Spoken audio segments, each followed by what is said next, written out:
Praise the Lord, everyone. This is Evangelist Walesa Norris, and I am coming to you guys today with my message of today. And my message of today is learning to appreciate good people.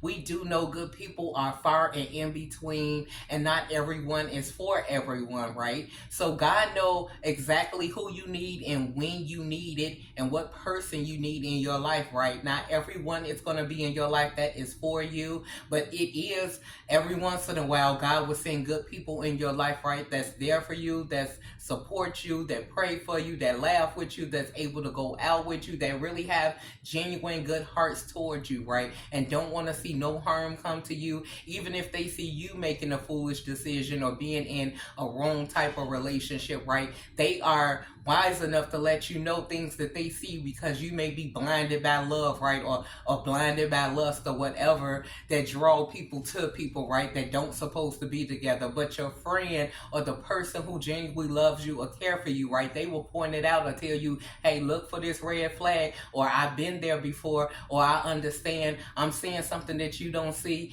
Or they'll say, you know what? I'm here because I heard something happen to you. I want to pray for you. I'm wishing you well. Or they just be a listening ear to your problems, right? Not here to judge, right? Because sometimes all we want to hear is just a listening ear, right? That is a good person, because most people, they judge, right? Or look for something wrong with you so they can find to talk about and brag about, right? But good people, right? They know how to keep personal information secret, right? They'll listen to you, what you're going through, right? And they're there to support you, to encourage you to do better. Now, take your blessing back, right? From Matthew chapter 10, when Jesus say, if you are now spiritually wise, right? Now you have learned of God, right? Now you learned how to work on your behavior, how to be understanding, compassionate, a helping hand and a listening ear, because you never know what you may go through in the future, or if you already went through that, right, and didn't have a person that was good, like I just explained in your life, right? You want to become that good person. So when you become that good person for someone else, right,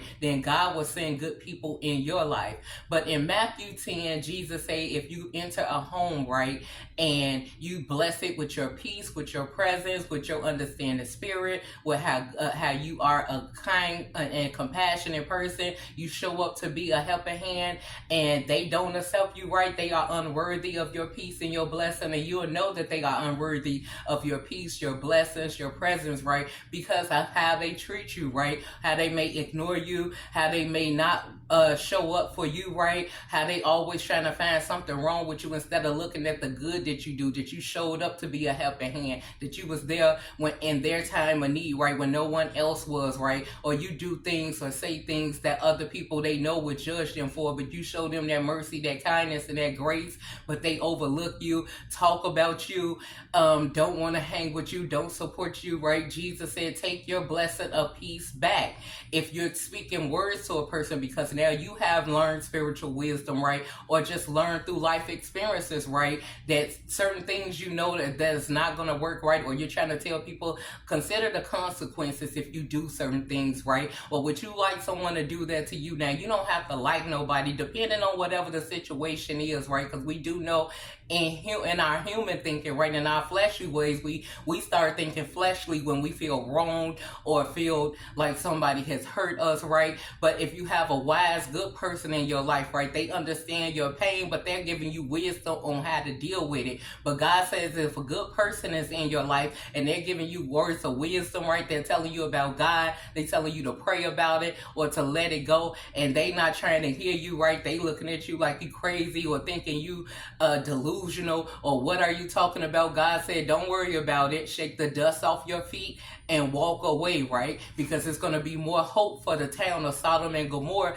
than those who will not listen to wisdom or correction on Judgment Day. And we all know Sodom and Gomorrah was that town that was just super sinful right now. We all have sinned and fallen short of the glory of God, and we all have to work on certain things. No one is perfect, but Sodom and Gomorrah, they had no fear of the Lord, right? They didn't care what God said nor what man said. They just did what they felt at the time that was right, whether it was wrong or right? They was raping people, they was doing all type of things. So God had to destroy that whole town, right, country. So if Jesus said it would be more hope for Sodom and Gomorrah, then the person who would not listen to wisdom, who would not appreciate a good person that he sent across their path, then you should know that it's going to be rough for them on Judgment Day if they don't change their ways and open up their eyes and see what God is trying to show them through you or through other people, right? Through the knowledge you're trying to get them or through the kindness and the love that you share for them. We do also know in Matthew 10, right, God says, I'm sending you out as a sheep among wolves. Be wise as snakes, right, but innocent as doves. So that means don't get your hand dirty. You ain't have to go back and forth with people. God will send us out in, terrible, uncomfortable circumstances with heartless people, right? Just to show them the light, just to show them love, just to show them that it is caring people out there. But we don't supposed to allow them to use us, right? When you are a good person, sometimes you stay in relationships and communities longer than you should because you see the good in everybody and you do understand we all have flaws and people have to work on certain things. But if they're constantly breaking you, constantly doing more bad than good, then you want to learn to take your blessing back and walk away. Now, if you are learning to start looking at people for their character and not their outer appearance, right, and seeing how they show up for you, giving you an encouraging word when you need a helping hand or a listening ear, they may let you know that you're wrong, right, but you feel like it's genuine, right? They give you tools to grow or how you can get out of it, or they may pray for you, right, or they may come up and say, hey, I just came to take you out to dinner, right? Then you want to appreciate people like that, because like I said, most people, they just want to know your business, to gossip about you, to talk about you. They want to see you doing bad, right, because of whatever they're going through in their own life, or maybe they're not even going through nothing. Some people, it's easy to attract to negativity, right? It's hard to attract to positivity. This is why God said, be transformed by the renewing of your mind. You have to look at things differently, and you can't be so quick to judge everyone's situation, because you never know if you're going to be in that same situation in the future. And it's your test to see how you will respond and treat people, right? You may not have been through anything that other people been through, but showing up to be a good person, learning to appreciate good people when you know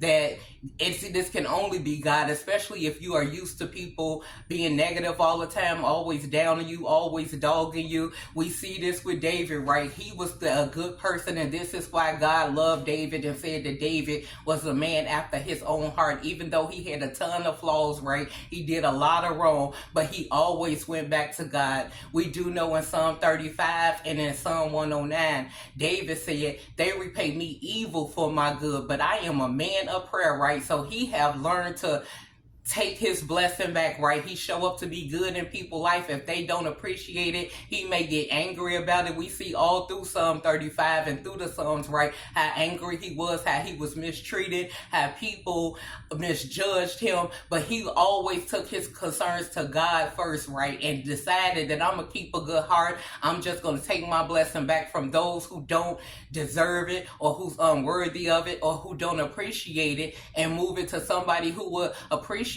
my presence, appreciate my wisdom, appreciate my helping hand, appreciate me showing up. And you have to learn to appreciate people when you go through hard times and don't have nobody to help you, right? Eventually you start appreciating when good people come across your path to be a helping hand, to speak words of encouragement to you. So that's my message of today. Learn to appreciate good people. God bless.